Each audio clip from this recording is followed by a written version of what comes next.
What did you make of everything that was going on last month? Do you kind of see through it, or do you kind of, how real do you think it is? Well, Conor McGregor, let's be honest, is a PR machine, he's a marketing machine. He says all the right things, he does all the right things. He's loud, he's brash, he's confident. He's a massive name. He's made mixed martial arts what it is, UFC. He's made it massive because of the way he conducts himself and his performances in the ring as well, or in the octagon. I've said it before and I'll say it again, to stick him in a boxing ring, you've really got to be concerned for what he's going to do, how he's going to do it, how he's going to have his success. And he's fighting Floyd Mayweather, who's, for me, the best fighter amongst some of the best fighters that's ever lived. But he's been out of the ring 2 years. That's the only thing McGregor's got going for him. The fact that he's older than me. He's a few months older than me. He was born in 1977. He's 40, or coming up for his 41st birthday. McGregor's not got him at his ultimate best, but it's Floyd Mayweather. I mean, he's probably been in the gym. I don't think he lives the party animal lifestyle. He likes to party. He likes to, fly around in his private jet and float around in 7 Rolls Royces. You know how he lives his life.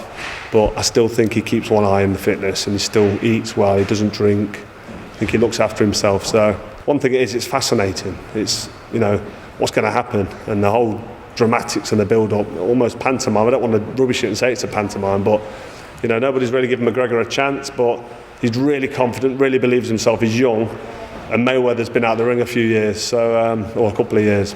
Yeah. So you just never know if McGregor catches him, what's going to happen, or if he takes him into the late rounds, and if Mayweather's not been training, not been keeping his eye in the gym, like we all think he has, then he could really come unstuck, and that would be so bad for Mayweather to lose to somebody who's never had a boxing match, and really tarnish his legacy and ruin his record. He's retired undefeated. To come back, if it went wrong, what a bad mistake it is. And I think this is why it's so interesting, and why people are so interested in the fight and intrigued. That, and the fact that Conor McGregor is a bit of a lunatic, let's be honest. But it's good to watch. It's exciting, and I'll be there ringside commentating on it, and I can't wait. But you think Mayweather hands down? He better win. If you don't, he's going to let boxing down. Let's be honest. He's one of the best fighters to ever live. McGregor's never laced a boxing glove up in his life. Never boxed. I expect Mayweather to really do a job on McGregor, but it could be interesting. Well, that's the thing about Floyd Mayweather, his defence and his ability to be elusive in the ring, his defence behind that shoulder and his quick reflexes, which will be slowing down the older he gets. But no, one of his main attributes, Mayweather, is his defensive masterclass. He's a defensive genius. If you can't hit somebody, it doesn't matter how hard you punch, you're not going to hurt him, are you? So it's going to be difficult for McGregor to catch him.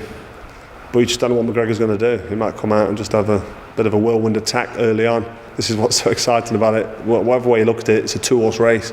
Really, anything can happen. But I don't believe in lucky punches, and I don't believe in freak shots. But sometimes a fighter shuts his eyes and throws a punch and it lands on the chin. Hassim Rahman knocked out Lennox Lewis with the shot with his eyes closed. So did Oliver McCall, actually. He come back and won the rematch, Lewis did, but he still got flattened. And if that happens to Mayweather, it's going to be upsetting for him, to say the least.